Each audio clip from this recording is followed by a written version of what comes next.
أكبر الله أكبر الله أكبر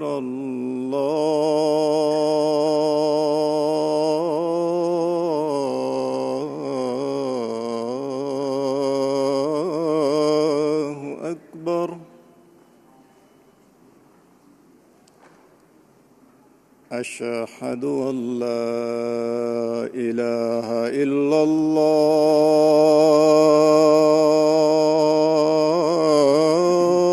الله أشهد أن لا إله إلا الله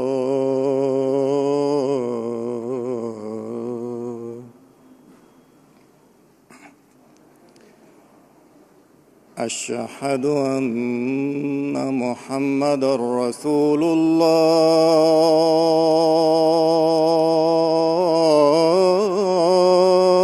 الله أشهد أن محمدًا رسول الله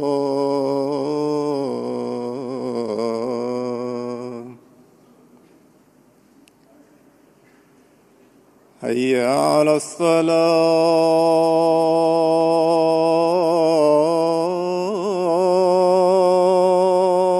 الصلاة حي على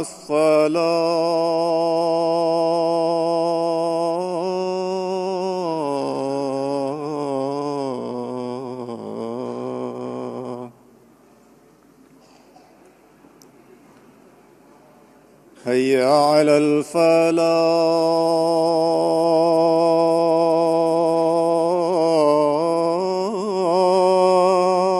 الفلاح حي على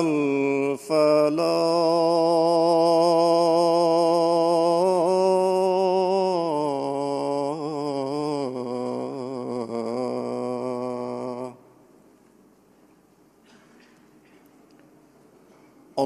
الله أكبر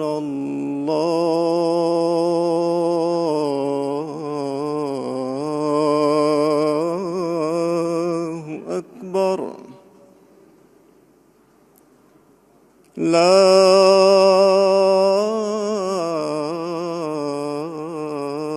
إله إلا الله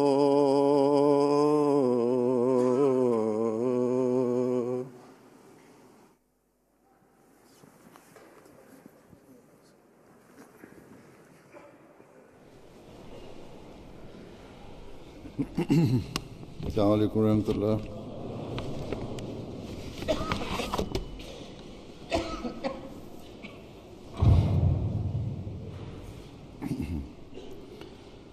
أشهد أن لا إله إلا الله وحده لا شريك له وأشهد أن محمدًا عبده ورسوله أما بعد فأعوذ بالله من الشيطان الرجيم بسم الله الرحمن الرحيم الحمد لله رب العالمين الرحمن الرحيم مالك يوم الدين إياك نعبد وإياك نستعين اهدنا الصراط المستقيم صراط الذين أنعمت عليهم غير المغضوب عليهم ولا الضالين.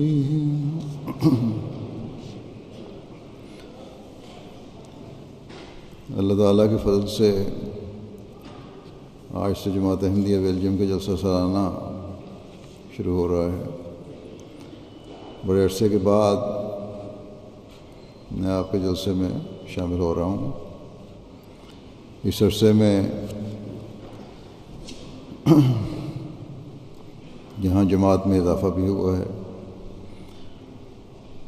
دنیا کی دوسری جماعتوں کی طرح اللہ تعالیٰ کے فضل سے یہاں بھی جماعت بڑھی ہے.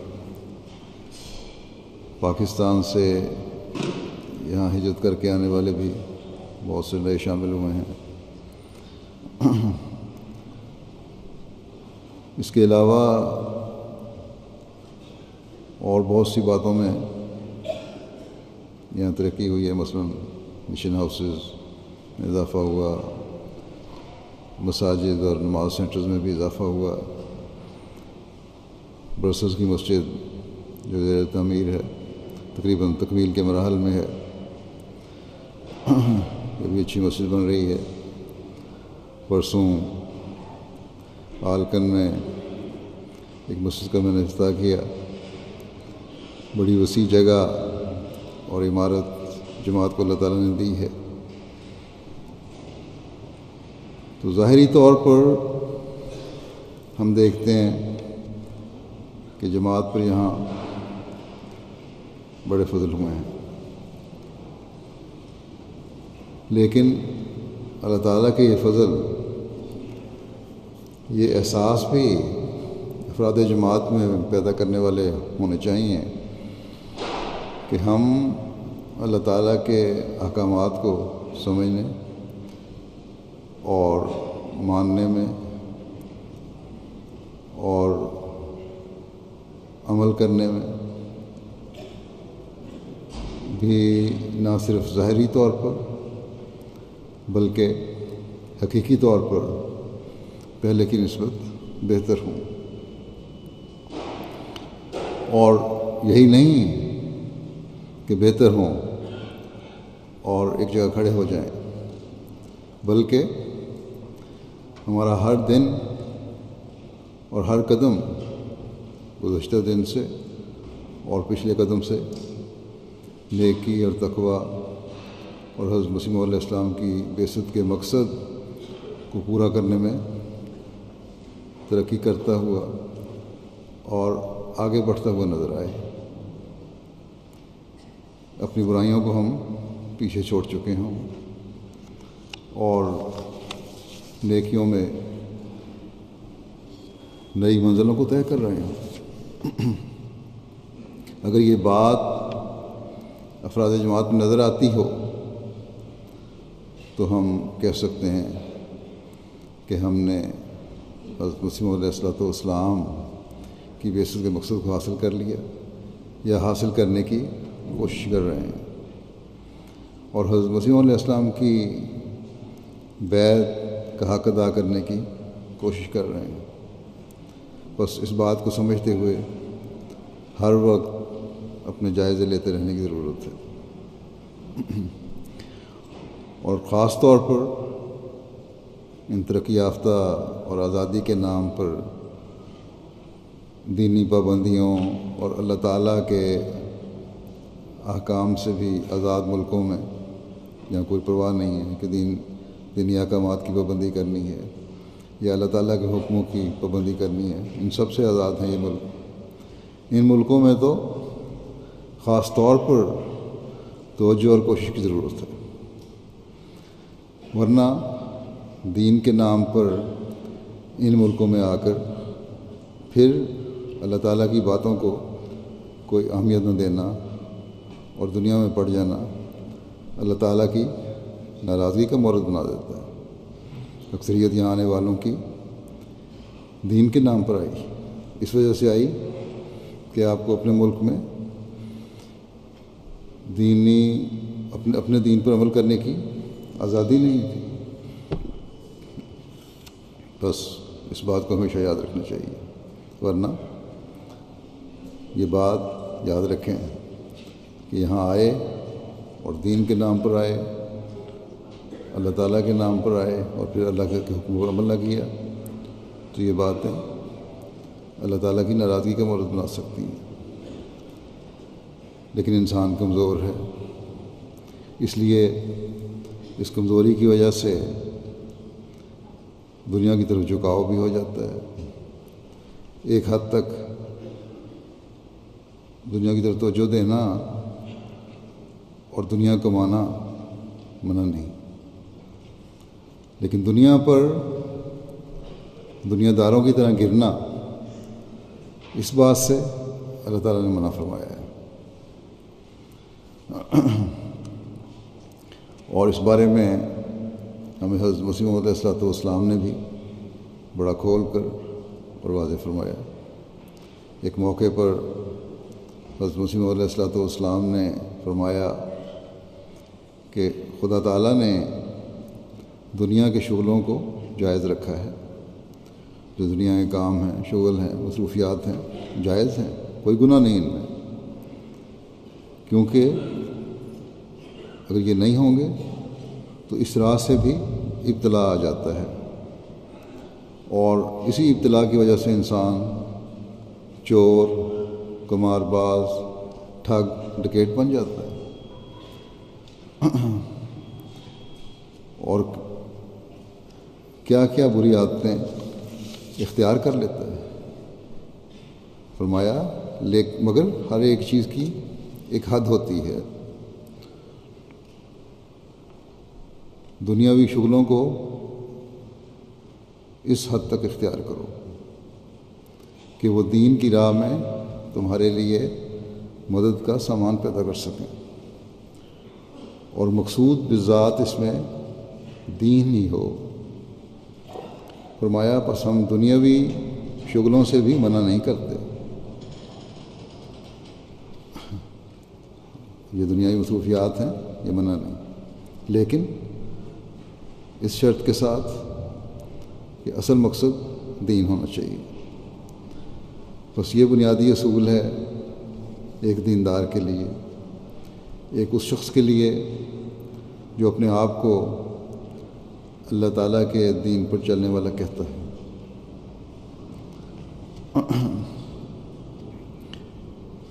کہ دنیا کماؤ، ضروریات زندگی پورا کرنے کے سامان کرو، اپنے بیوی بچوں کے اخراجات، اپنی گھریلو ذمہ داریاں ادا کرو، یہ تمہارے ذمہ ہیں۔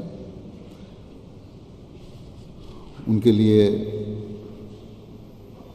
دنیاوی کاروبار کرنا، کام کرنا، نوکری کرنا بھی ضروری ہے، لیکن یہ کام، یہ کاروبار، یہ نوکری تمہیں پیسہ کمانے میں اس حد تک منہمک نہ کر دیں، اس میں اس حد تک نہ ڈوب جاؤ کہ پھر دین کی فکر ہی نہ رہے اور تمام فکریں صرف دنیا کے گرد گھومتی رہیں۔ دنیا بھی کمانی ہے تو اس لیے کہ اللہ تعالیٰ کے حکم کے مطابق بیوی بچوں کے حق ادا کرنے، اللہ تعالیٰ کی مخلوق کے حق ادا کرنے ہیں، اللہ تعالیٰ کے دین کی خدمت کرنی ہے۔ یہ مقصد ہوگا تو دنیا بھی ملے گی اور دین بھی ملے گا۔ آپ نے پھر یہ بھی فرمایا کہ یہ نہ ہو کہ دن رات دنیا کے دھندوں اور بکھیڑوں میں منہمک ہو کر خدا تعالیٰ کا خانہ بھی دنیا سے ہی بھر دو۔ جو اللہ کے حق ہیں، یہ نہ ہو کہ جو اللہ کے وقت دینا ہے وہ بھی دنیا کی مصروفیات میں گزار دو۔ اگر کوئی ایسا فرمایا کہ اگر کوئی ایسا کرتا ہے تو وہ محرومی کے اسباب بہم پہنچاتا ہے اور اس کی زبان پر نرا دعویٰ ہی رہ جاتا ہے۔ بس اگر دنیا میں ہی ڈوب گئے تو دین سے محروم ہو گئے، اور جب دین سے محروم ہو گئے تو پھر دین کا دعویٰ اور بیعت کا دعویٰ اور اللہ تعالیٰ پر ایمان کا دعویٰ صرف دعویٰ ہے، اس سے زیادہ اس کی کوئی حیثیت نہیں۔ اور کوئی حقیقت نہیں اس کی. کہنے کو تو ہم احمدی ہیں، لیکن عمل ہمارے وہی ہیں جو دوسروں کے ہیں. اگر ہم دنیا کی طرف بڑھ گئے، زیادہ اس میں ڈوب گئے. پھر اس بات کی ایک اور جگہ مزید وضاحت فرماتے ہوئے کہ دنیا کو حاصل کرنے کا مقصد دین ہونا چاہیے. آپ علیہ السلام فرماتے ہیں کہ اسلام نے رہبانیت کو منع فرمایا ہے، یہ بزدلوں کا کام ہے. دنیا سے کٹ جانا یہ تو بزدلوں کا کام ہے. فرمایا کہ مومن کے تعلقات دنیا کے ساتھ جس قدر وسیع ہوں وہ اس کے مراتب عالیہ کا موجب ہوتے ہیں، کیونکہ اس کا نصب العین دین ہوتا ہے، اور دنیا اور اس کا مال و جاہ دین کا خادم ہوتا ہے. یعنی دنیا بھی، اور دنیا میں جو عزت و مرتبہ اور دولت ملی ہے، وہ سب ایک مومن کو دنیا داری کے اظہار کا ذریعہ نہیں بناتی، بلکہ یہ سب چیزیں دین کے خادم کے طور پر کام کرتی ہیں. اس کا مقام و مرتبہ دین کے فائدے کے لیے ہوتا ہے، اور اس کی دولت بھی دین کے فائدے کے لیے ہوتی ہے. گویا کہ دنیا کی دولت، آپ نے بیان فرمایا اس کا مفہوم یہی ہے کہ دولت ایک سواری ہے، ایسی سواری ہے جس پر بیٹھ کر انسان کو دین کی اعلیٰ منزلوں تک پہنچنا ہے. یا وہ زیادہ راہ ہے جو انسان اپنے سفر کی آسانی کے لیے ساتھ لیتا ہے. اچھی سواری اور سفر کی سہولت کا سامان انسان اس لیے کرتا ہے تاکہ آسانی سے منزل مقصود تک پہنچ سکے. بس اس طرح دنیا کو حاصل کر کے استعمال کرو اور اسے دین کا خادم بناؤ، نہ یہ کہ خود دنیا کے خادم بن کر دین کو بھی چھوڑ دو.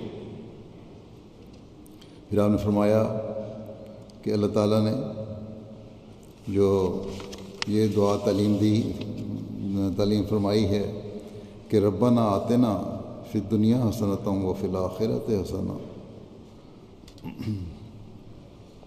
اس میں بھی دنیا کو مقدم کیا ہے. لیکن کس دنیا کو؟ فرمایا اس میں دنیا کو مقدم کیا ہے، لیکن کس دنیا کو؟ فرمایا حسنۃ دنیا، حسنۃ دنیا کو مقدم کیا ہے جو آخرت میں حسنات کا موجب ہو جائے. اس فرمایا کہ اس دعا کی تعلیم سے صاف سمجھ میں آ جاتا ہے کہ مومن کو دنیا کے حصول میں حسنات الآخرہ کا خیال رکھنا چاہیے، اور ساتھ ہی حسنۃ الدنیا کے لفظ میں ان تمام بہترین ذرائع حصول دنیا کا ذکر آ گیا جو ایک مومن مسلمان کو حصول دنیا کے لیے اختیار کرنی چاہیے. دنیا کو ہر ایسے طریق سے حاصل کرو جس کے اختیار کرنے سے بھلائی اور خوبی ہی ہو، نہ وہ طریق جو کسی دوسرے بنی نوع انسان کی تکلیف کا موجب ہو. نہ ہم جنسوں میں کسی عار اور شرم کا باعث. ایسی دنیا بے شک حسنۃ الآخرہ کا موجب ہوگی. بس ہم میں سے ہر ایک کی یہ کوشش ہونی چاہیے کہ ایسی دنیا کمائے جو آخرت کی حسنات کی بھی موجب ہو، نہ یہ کہ یہاں کی رنگینیوں میں گم ہو کر اپنے مقصد کو بھول جائیں اور آخرت میں حسنات لینے کے بجائے اللہ تعالیٰ کی ناراضگی کا موجب بنے. اور پھر دنیا کی رنگینیاں اور لذات ایسی ہیں کہ جو انسان میں مزید بے چینیاں پیدا کر دیتی ہیں۔ اپنی طرف سے انسان سمجھتا ہے کہ دنیا میں مجھے سکون مل سکتا ہے، لیکن حقیقت میں سکون نہیں بلکہ بے چینیاں پیدا ہوتی ہیں۔ حضرت مسیح موعود علیہ السلام اس بات کی وضاحت کرتے ہوئے فرماتے ہیں کہ مت خیال کرو کہ کوئی ظاہری دولت یا حکومت اور مال و عزت، اولاد کی کثرت کسی شخص کے لیے راحت یا اطمینان اور سکینت کا موجب ہو جاتی ہے، اور وہ دم نقد بہشتی ہوتا ہے، یعنی وہ گویا جنت میں ہے یا اسے جنت مل گئی۔ یہ سمجھتے ہو تم؟ فرمایا ہرگز نہیں۔ وہ اطمینان اور تسلی اور تسکین جو بہشت کے انعامات میں سے ہے، حقیقت میں جو انعامات اور تسلی اور تسکین جو بہشت کے انعامات میں سے ہے، جسے بہشت مل سکتی ہے، وہ ان باتوں سے نہیں ملتی۔ وہ خدا میں زندہ رہنے اور مرنے سے مل سکتی ہے، جس کے لیے انبیاء علیہ السلام، خصوصاً ابراہیم اور یعقوب علیہ السلام کی یہی وصیت تھی کہ فلا تموتن الا وانتم مسلمون، کہ پس ہرگز نہ مرنا مگر اس حالت میں کہ تم اللہ کے پورے فرمانبردار ہو۔ مطلب یہ کہ تمہیں ہر وقت اللہ تعالیٰ کی فرمانبرداری کی حالت میں رہنا چاہیے۔ موت کا کوئی وقت مقرر نہیں ہے۔ یہ نہ ہو کہ موت آ جائے اور تم فرمانبرداری سے باہر ہو۔ آپ علیہ السلام فرماتے ہیں کہ لذات دنیا تو ایک قسم کی ناپاک حرص پیدا کر کے طلب اور پیاس کو بڑھا دیتی ہیں۔ استسقاء کے مریض کی طرح پیاس نہیں بجھتی۔ وہ مریض جس کو بیماری ہو پانی پینے کی، پیاس بجھتی نہیں اس کی، پیتا چلا جاتا ہے یہاں تک کہ وہ ہلاک ہو جاتا ہے۔ بس یہ بے جا حسرتوں آرزوؤں کی آگ بھی من جملہ اس جہنم کی آگ کے ہے جو انسان کے دل کو راحت اور قرار نہیں لینے دیتی، بلکہ اس کو ایک تذبذب اور اضطراب میں غلطاں و پیچاں رکھتی ہیں۔ اس لیے میرے دوستوں کی نظر سے فرمایا کہ اس لیے میرے دوستوں کی نظر سے یہ امر ہرگز پوشیدہ نہ رہے کہ انسان مال و دولت یا زن و فرزند کی محبت کے جوش اور نشے میں ایسا دیوانہ اور از خود رفتہ نہ ہو جاوے کہ اس میں اور خدا تعالیٰ میں ایک حجاب پیدا ہو جائے۔ یعنی اگر دنیا اور اس کی چیزوں میں ضرورت سے زیادہ محو ہو گئے اور ڈوب گئے تو پھر ایسی حالت پیدا ہو جاتی ہے کہ اللہ تعالیٰ اور خدا میں ایک حجاب پیدا ہو جاتا ہے، ایک روک کھڑی ہو جاتی ہے، پردے بیچ میں آ جاتے ہیں۔ نہ بندہ خدا کی طرف بڑھتا ہے اور نہ خدا بندے کی طرف آتا ہے۔ اللہ تعالیٰ نے تو یہ فرمایا ہے کہ بندہ پہلے میری طرف آنے کی کوشش کرے گا تو میں اس کی طرف آؤں گا، جیسا کہ حدیث میں بھی آیا ہے کہ بندہ ایک قدم آئے گا تو میں 2 قدم آؤں گا، وہ چل کر آئے گا تو میں دوڑ کر آؤں گا۔ بس اگر اس حجاب اور روک کو دور کرنا ہے تو دنیا کو دین کا غلام بنا کر ہی دور کیا جا سکتا ہے۔ آپ نے مزید فرمایا کہ مال اور اولاد اس لیے تو فتنہ کہلاتی ہے کہ وہ بندے اور خدا میں ایک روک پیدا کر دیتی ہے۔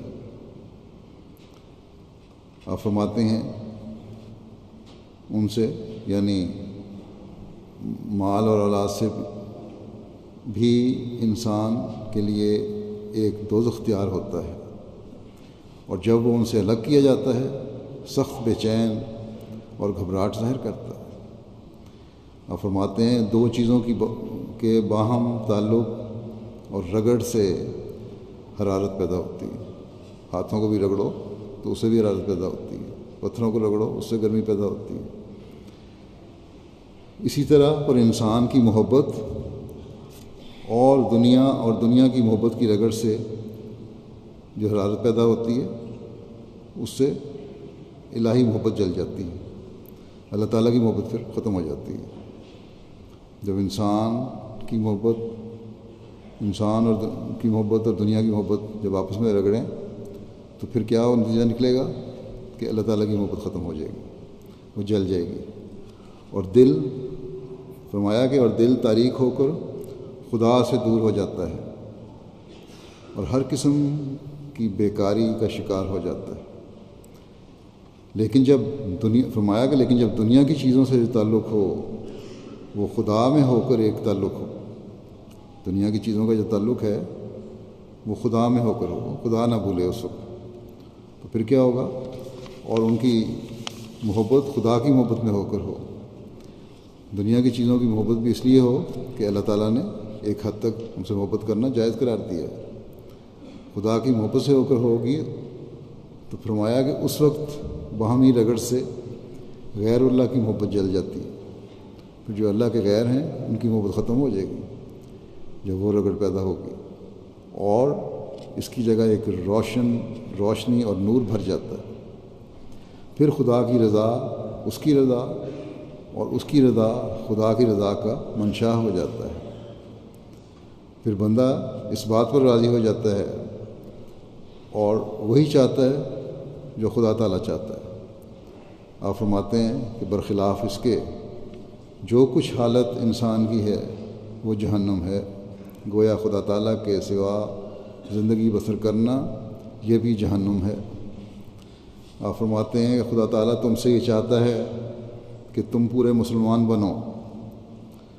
مسلمان کا لفظ ہی دلالت کرتا ہے کہ انقطاع کل ہو،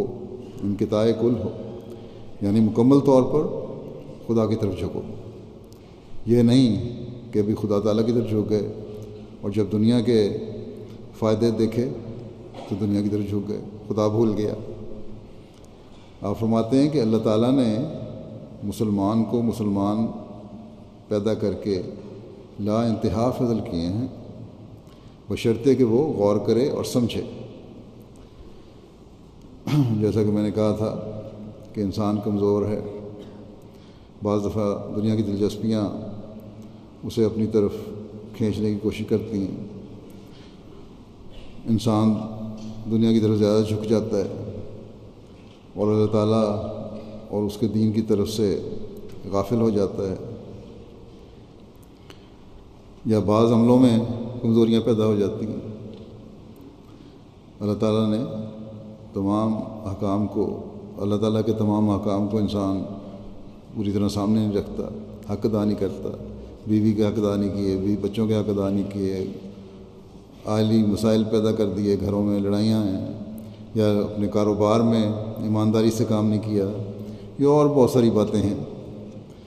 اس لیے اللہ تعالیٰ نے یا نمازیں چھوڑ دیں کاروبار کی وجہ سے،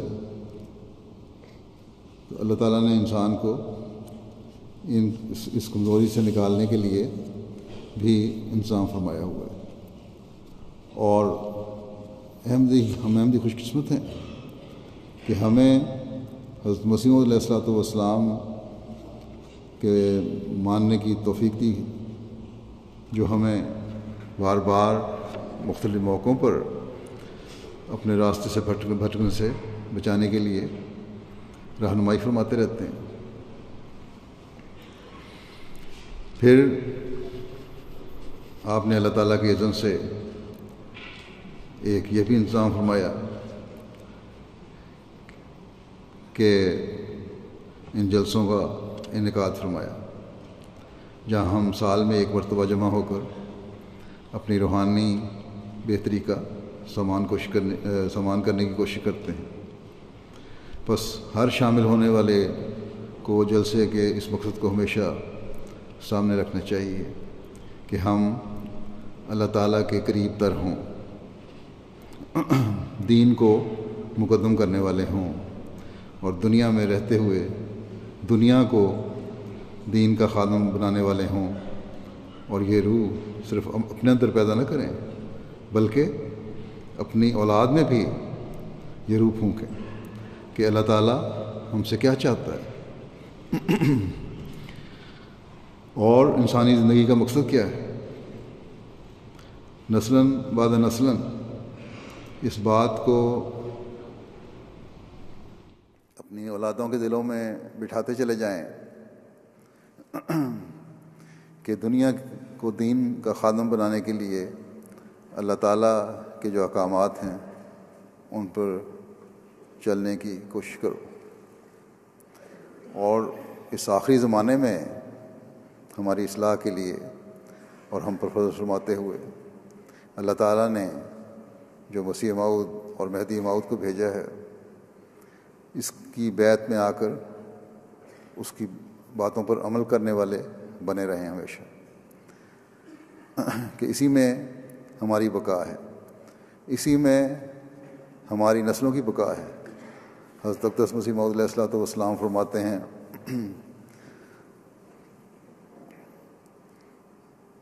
اس مقصد کو بیان کرتے ہوئے کہ ایک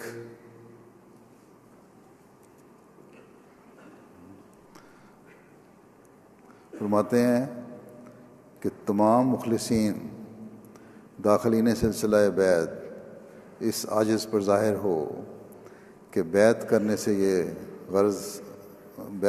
غرض یہ ہے کہ دنیا کی محبت ٹھنڈی ہو اور اپنے مولا کریم اور رسول مقبول صلی اللہ علیہ وسلم کی محبت دلوں پر غالب آ جائے، اور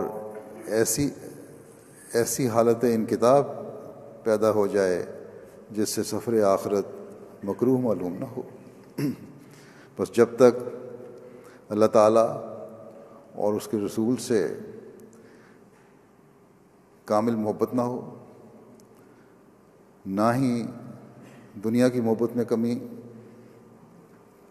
آ سکتی ہے، نہ ہی انسان کو مرتے وقت دلی سکون مل سکتا ہے، اور نہ ہی مرتے وقت کی بے چینی دور ہو سکتی ہے۔ یہ ہے وہ مقصد جس کے لیے اللہ تعالیٰ نے آپ کے ذریعے سے یہ سلسلہ قائم فرمایا اور ہمیں اس میں شامل ہونے کی توفیق دی، اور جس کے لیے آپ نے بیعت لی اور بیعت کرنے والوں پر اس مقصد کو واضح فرمایا۔ اگر اس مقصد کے حصول کے لیے ہم کوشش نہیں کر رہے تو ہمارے بیعت کے دعوے صرف دعوے ہیں، اور حقیقت میں نہ ہی ہم نے حضرت مسیح موعود علیہ الصلوۃ والسلام کو پہچانا ہے، نہ ہی آپ کو مانا ہے، نہ ہی بیعت کا حق ادا کرنے والے ہیں۔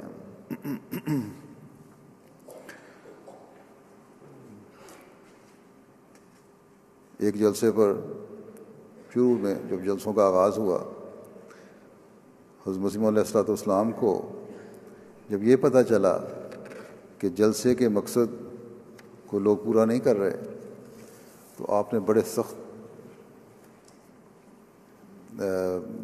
سخت ناراضگی کا اظہار فرمایا،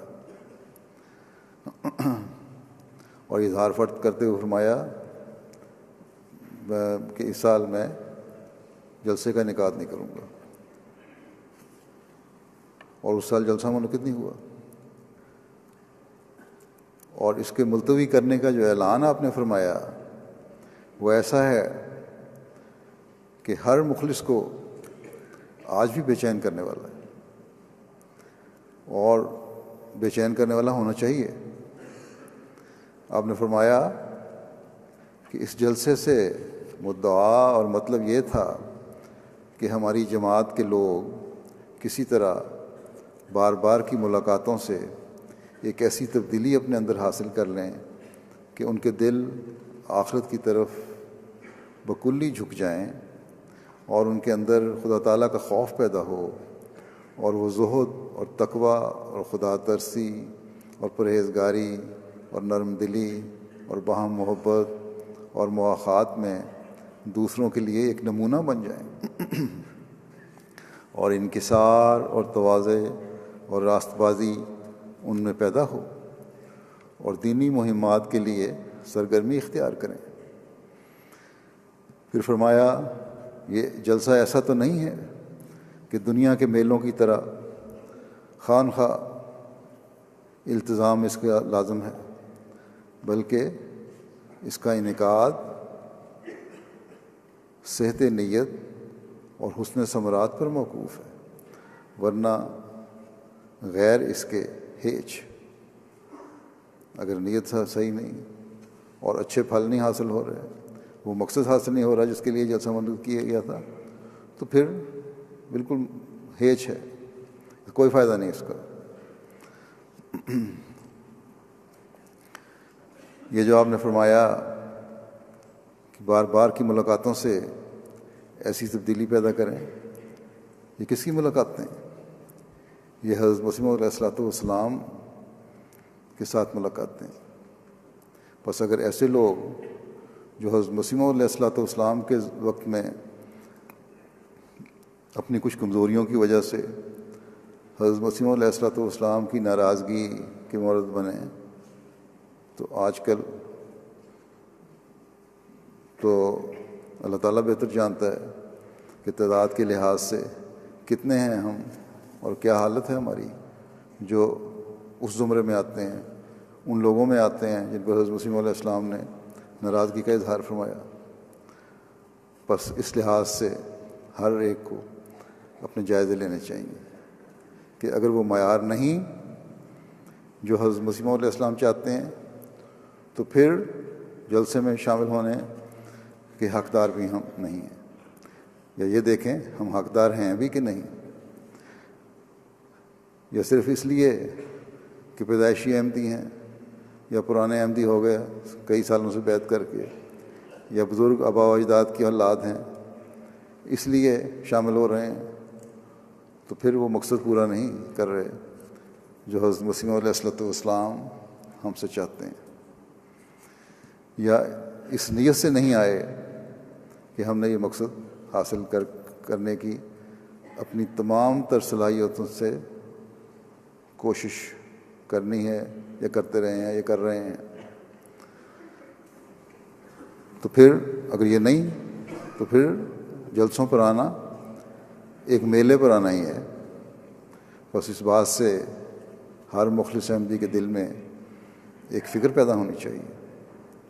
اب تو ہر سال دنیا کے مختلف ممالک کے جلسے ہوتے ہیں، بعض میں شامل ہوتا ہوں، بعض پر MTA کے ذریعے سے شرکت ہو جاتی ہے۔ یورپ کے بعض جلسوں میں آپ میں سے بہت سے شامل ہوتے ہیں، اس وقت میرے سامنے بیٹھے ہوئے ہیں جو کئی جلسوں میں شامل ہوئے۔ UK کے جلسے کے بعد جرمنی کے جلسے میں بہت سے شامل ہو کر آئے ہیں، اور ہر جلسے پر جلسے کے مقاصد اور دینی، علمی اور روحانی ترقی کی باتیں ہوتی ہیں اور تقاریر ہوتی ہیں، اور بہت سے مجھے لکھتے ہیں لوگ کہ ایک خاص ماحول تھا، روحانیت کے نظارے ہم نے دیکھے، اس میں بہت پیار اور بھائی چارے کے نظارے ہم نے دیکھے آپس میں۔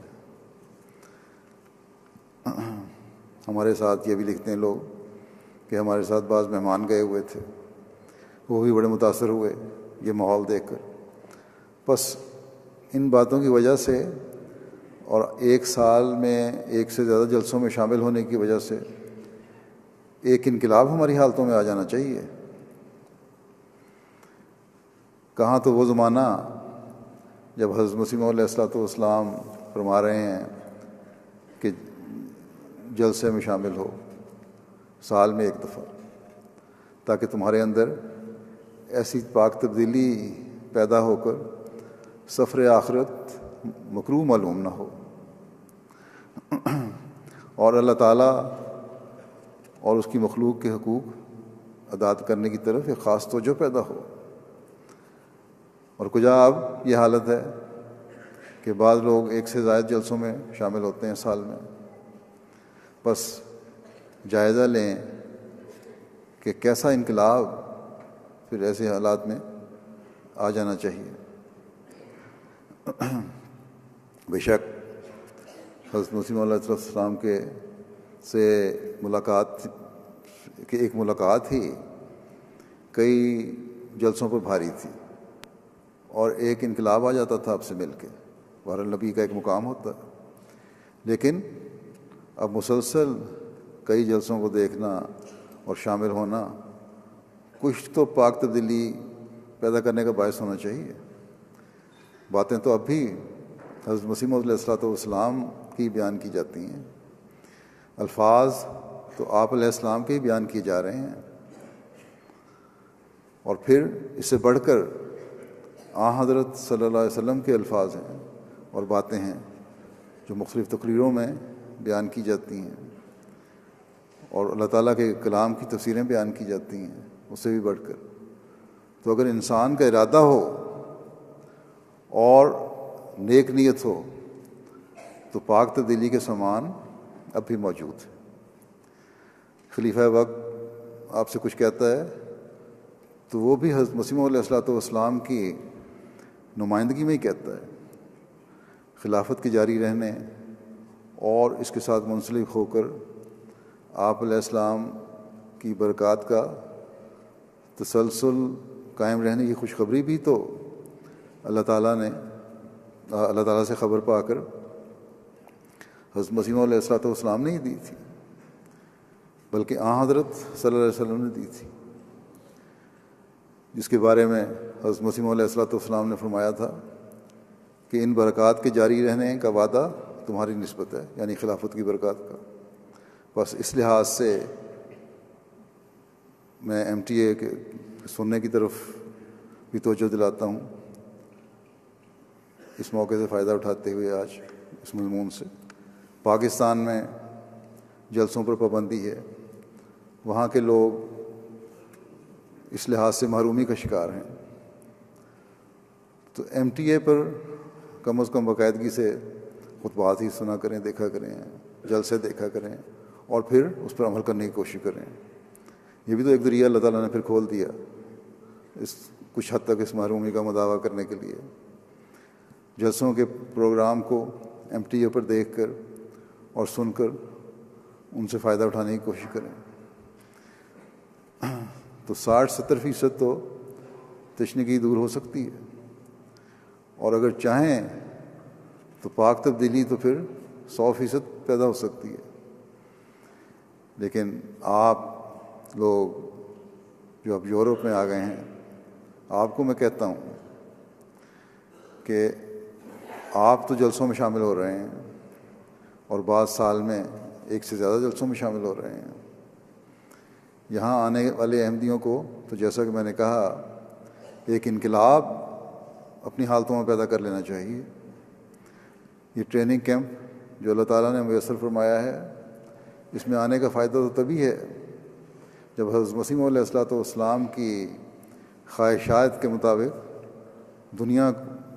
دنیا کو اپنا خادم بنا کر ایک پاک تبدیلی کے پیدا کرنے والے بنے. یہاں آ کر جلسے کی کارروائی کو غور سے سنیں اور اس نیت سے سنیں کہ ہم نے ان باتوں پر عمل کرنا ہے تاکہ اپنے اندر نیک تبدیلیاں پیدا کر سکیں. جلسے کی کارروائی کو غور سے سننے کی طرف توجہ دلاتے ہوئے حضرت اقدس مسیح موعود علیہ السلام نے ایک موقع پر فرمایا کہ سب کو متوجہ ہو کر سننا چاہیے، پورے غور اور فکر کے ساتھ سنو، کیونکہ یہ معاملہ ایمان کا ہے. یہ فکرہ جو نے فرمایا یہ معاملہ ایمان کا ہے، یہ معمولی بات نہیں ہے، معمولی فکرہ نہیں، غور کرنے والا فکرہ ہے. کیونکہ یہ معاملہ ایمان کا ہے، اس میں سستی اور غفلت اور عدم توجہ بہت برے نتائج پیدا کرتی ہے. جو لوگ فرماتے ہیں کہ جو لوگ ایمان میں غفلت سے کام لیتے ہیں اور جب ان کو مخاطب کر کے کچھ بیان کیا جائے تو غور سے اس کو نہیں سنتے. ان کو بولنے والے کے بیان سے وہ خواہ وہ کیسا ہی اعلیٰ درجے کا مفید اور مؤثر کیوں نہ ہو، کچھ بھی فائدہ نہیں پہنچتا، کچھ بھی فائدہ نہیں ہوتا. ایسے ہی لوگ ہوتے ہیں جن کی بابت کہا جاتا ہے کہ وہ کان رکھتے ہیں مگر سنتے نہیں، اور دل رکھتے ہیں پر سمجھتے نہیں. بس یاد رکھو کہ جو کچھ بیان کیا جاوے اسے توجہ اور بڑے غور سے سنو، کیونکہ جو توجہ سے نہیں سنتا وہ خواہ عرصہ دراز تک فائدہ رساں وجود کی صحبت میں رہے، اسے کچھ بھی فائدہ نہیں پہنچ سکتا. بس آپ نے یہ ان لوگوں کو تنبیہ فرمائی جو جلسہ میں رہتے ہوئے، جلسہ میں شامل ہونے کے باوجود جلسے سے فائدہ نہیں اٹھاتے. نعرہ تکبیر تو بڑے زور سے لگاتے ہیں، بڑا بلند کرتے ہیں، لیکن اللہ تعالیٰ کی بڑائی کا یہ اعلان اور نعرہ چند لمحوں کے بعد ہی دل و دماغ سے غائب ہو جاتا ہے. بس ہر ایک اپنا جائزہ لے کہ کہیں ہم حضرت مسیح موعود کے علیہ الصلوۃ والسلام کے ارشاد کے مطابق ان لوگوں میں تو شامل نہیں جن کو جلسہ کوئی فائدہ نہیں دے رہا. بس جب یہاں جلسے میں شامل ہونے کے لیے آئے ہیں تو ہر شامل ہونے والا جلسے کی تمام کارروائی میں شامل ہو، صبر اور تحمل سے بیٹھے اور تمام تقاریر سنیں، اور جو باتیں بیان ہوئی ہوں ان سے علمی اور عملی فائدہ حاصل کرے. حضرت مسیح موعود علیہ الصلوۃ والسلام تقاریر سننے کی طرف توجہ دلاتے ہوئے فرماتے ہیں کہ سب صاحبان متوجہ ہو کر سنیں، میں اپنی جماعت اور خود اپنی ذات اور اپنے نفس کے لیے یہی چاہتا اور پسند کرتا ہوں کہ ظاہری کیل و کال جو لیکچروں میں ہوتی ہے اس کو ہی پسند نہ کیا جاوے، اور ساری غرض و غایت آ کر اسی پر نہ ٹھہر جائے کہ جو بولنے والا بولنے والا کیسی جادو بھری تقریر کر رہا ہے، الفاظ میں کیسا زور ہے. میں اس بات پر راضی نہیں ہوتا. صرف مقرر کی جو تقریر ہے لسانی ہے اس پہ میں راضی نہیں ہوتا. میں تو یہی پسند کرتا ہوں، اور نہ بناوٹ اور تکلف سے. فرمایا کہ میں تو یہی پسند کرتا ہوں اور نہ بناوٹ اور تکلف سے، بلکہ میری طبیعت کا یہی اقتضا ہے، یہی میری طبیعت چاہتی ہے کہ جو کام ہو اللہ تعالیٰ کے لیے ہو، جو بات ہو خدا کے واسطے ہو. مسلمانوں میں ادبار اور زوال آنے کی یہ بڑی وجہ ہے، ورنہ اس قدر کانفرنسیں اور انجمنیں اور مجلسیں ہوتی ہیں، اور وہاں بڑے بڑے لسان اور لیکچرر اپنے لیکچر پڑھتے ہیں اور تقریریں کرتے ہیں، شاعر قوم کی حالت پر نوحہ خوانیاں کرتے ہیں. وہ بات کیا ہے کہ اس کا کچھ اثر بھی نہیں ہوتا. قوم دن بدن ترقی کے بجائے تنزل ہی کی طرف جاتی ہے. فرمایا کہ بات یہی ہے کہ ان مجلسوں میں آنے جانے والے اخلاص لے کر نہیں جاتے، اخلاص نہیں ہے، صرف ظاہری باتیں ہیں. مقرروں ان کی تقریروں کی لسانیاں ہیں اور سننے والے صرف حظ اٹھا رہے ہیں، اخلاص نہیں ہے ان میں. بس یہ ہے آپ کی طبی پسند، یہ ہے آپ کی خواہش اپنے ماننے والوں کے لیے کہ وقتی طور پر تقریروں کے اور مقرر کے جوش سے کوئی متاثر نہ ہو، بلکہ نفس مضمون کو سمجھ کر اپنی زندگیوں کا حصہ بنائیں. اگر صرف تقریروں کے سننے اور جلسہ گاہ سے باہر آ کر اس کو بھلا دینا ہے تو یہ ترقی نہیں بلکہ تنزل کی طرف لے جانے والی باتیں ہیں. اور مسلمانوں کی آج کل جو ذلت و تنزل کی حالت ہے وہ اس لیے ہے کہ بڑے بڑے مقررین کی تقریریں تو سن لیتے ہیں مگر عمل نہیں کرتے. عمل بالکل نہ ہونے کے برابر ہے، بلکہ ہے ہی نہیں. اور جس قوم میں عمل نہ ہو وہ کبھی ترقی نہیں کر سکتی۔ دنیا میں آج مسلمانوں کی جو حالت ہے اس بات کا منہ بولتا ثبوت ہے کہ صرف باتیں ہیں اور عمل نہیں۔ اگر عمل ہوتا تو آج یہ حالت نہ ہوتی۔ بس جب حضرت مسیح علیہ الصلوۃ والسلام کو ہم نے ماننا ہے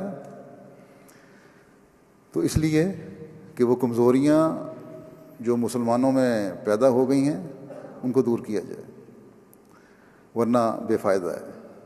ہم ایک طرف تو یہ دعویٰ کرتے ہیں کہ دنیا کو حضرت محمد رسول اللہ صلی اللہ علیہ وسلم کے جھنڈے کے نیچے لے کر آنا ہے، دوسری طرف دنیا ہم پر غالب ہو رہی ہو اور جلسہ پر آنا بھی صرف اس لیے ہو کہ کچھ دوستوں کو مل لیں گے اور کچھ جلسہ سن لیں گے۔ دوستوں کو ملنا بھی اچھی بات ہے، لیکن یہ ایک ضمنی فائدہ ہے جو حضرت مسیح علیہ الصلوۃ والسلام نے بیان فرمایا جلسے کا، اور یہ ضمنی فائدہ بھی بلا مقصد نہیں ہے، بلکہ اس لیے آپ نے فرمایا کہ تعلق اخوت اور محبت پیدا ہو، آپس میں بھائی چارہ اور پیار پیدا ہو، احمدیوں کا حقوق العباد کی ادائیگی کی طرف توجہ پیدا ہو، اور جماعت کی مضبوطی اور ایک ہونے کا نظارہ ہر جگہ نظر آئے۔ بس یہاں آنے کے اصل مقصد کو اپنے سامنے رکھیں۔ جلسہ سننا اور ان باتوں پر عمل کرنا ہے جن کو یہاں سنیں۔ اللہ تعالیٰ ہر ایک کو یہ مقصد حاصل کرنے کی توفیق عطا فرمائے۔ جلسہ کی برکات سے اور حضرت مسیح علیہ الصلوۃ والسلام کی دعاؤں کی برکات سے فائدہ اٹھانے والے ہوں اور اپنے قول اور عمل سے دنیا کو اسلام کی حقیقی تصویر دکھانے والے ہوں۔ دنیا ہمیشہ ہر احمدی کی ثانوی حیثیت ہر احمدی کے لیے ایک ثانوی حیثیت رکھتی ہو، اور اصل مقصد اور مدعا دین ہو اور اللہ تعالیٰ کی رضا ہو۔ اللہ تعالیٰ کی رضا کی حقیقت کو جو سمجھ جائے وہ اللہ تعالیٰ کا حق ادا کرنے والا بن جاتا ہے، اور اس کی مخلوق کا حق ادا کرنے والا بن جاتا ہے یا بن سکتا ہے۔ امن، پیار اور محبت اور بھائی چارہ پیدا کرنے والا بن سکتا ہے، اور اس چیز کی آج دنیا کو ضرورت ہے۔ دنیا میں جو افراتفری ہے اس کو اگر دور کرنا ہے تو صرف اسی صورت میں کہ دنیا کو اپنے خدا کو پہچاننے کی طرف ہم لے کر آئیں، مخلوق کے حق ادا کرنے کی طرف لے کر آئیں، اور یہ ایک احمدی کی بہت بڑی ذمہ داری ہے آج۔ بس اس لحاظ سے ہر ایک کو توجہ کرنی چاہیے۔ جلسہ کے لحاظ سے بعض انتظامی باتیں بھی کرنی چاہتا ہوں۔ سب سے پہلے تو یہ جگہ جو جلسے کی لی گئی ہے اس کے ماحول میں خیال رکھیں، نہ انتظامیہ کو تکلیف ہو، نہ باہر نکلتے ہوئے سڑکوں پر ہمسایوں کو تکلیف ہو۔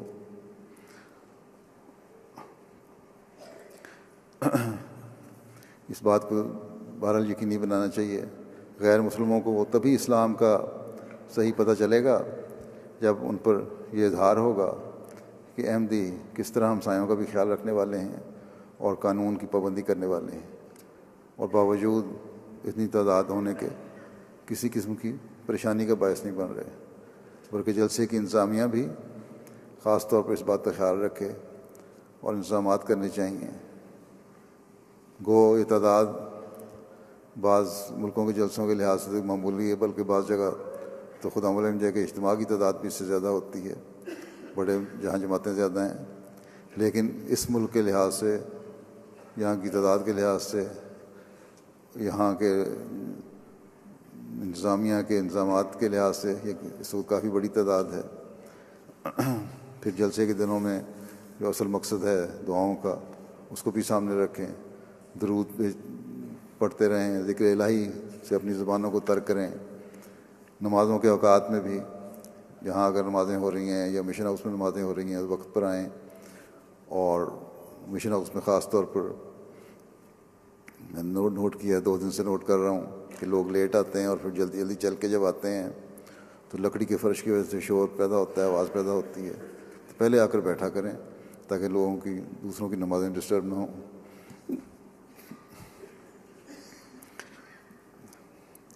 جلسے کی تقریروں کو میں پہلے بھی بیان کر چکا ہوں کہ غور سے سنیں اور اس کو یہ باقاعدہ انتظام رکھیں کہ جلسے کے وقت میں ہر پروگرام میں شامل ہونا ہے اور تقریریں سننی ہے. اسی طرح پھر آپ اپنے بچوں کی اور اگلی نسلوں کی تربیت کر سکتے ہیں، ان میں احساس پیدا کر سکتے ہیں کہ جلسے کی کیا اہمیت ہے اور ہم نے جلسے کی تقریروں کو سننا ہے. بس اس لحاظ سے بھی خاص خیال رکھیں. آپس میں بھی جلسوں میں بدمزگیاں پیدا ہو جاتی ہیں، کچھ پرانی رنجشیں لوگوں کی چل رہی ہوتی ہیں، جب اکٹھے ہوتے ہیں تو وہ اوپر کے سامنے آ جاتی ہیں. اس لیے اس ماحول کو اس لحاظ سے بالکل پاک صاف رکھیں. کوئی ایسی بات نہ ہو جو کسی طرح بھی ایک دوسرے کے لیے دل آزاری کا باعث بنے اور پھر لوگوں کو بھی غلط تاثر اس کی وجہ سے قائم ہو. مجھے نہیں پتا کہ انتظامیہ نے تعداد کو مد نظر رکھتے ہوئے کھانے وغیرہ کا انتظام کیا ہے کہ نہیں، بہرحال کیا ہوگا. اگر اس میں کوئی کمی بیشی بھی ہو جائے تو صبر کا نمونہ دکھائیں. ان شاء اللہ تعالیٰ انتظامات ہو جائیں گے. تھوڑا سا وقت بھی دیں انتظامیہ کو.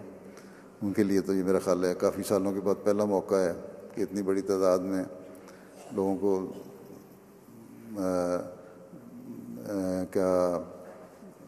لوگوں کے لیے انتظامات کرنے ہیں. اللہ تعالیٰ بہرحال ہر لحاظ سے جلسے کو برکت فرمائے. اور جیسا کہ میں نے پہلے بھی کہا، سب لوگ ان جلسے کے دنوں میں دعائیں بھی کرتے رہیں، نمازوں کی طرف بھی توجہ رکھیں اور حضرت مسیح موعود علیہ السلام کی دعاؤں کے بھی اللہ تعالیٰ آپ کو وارث بنائے.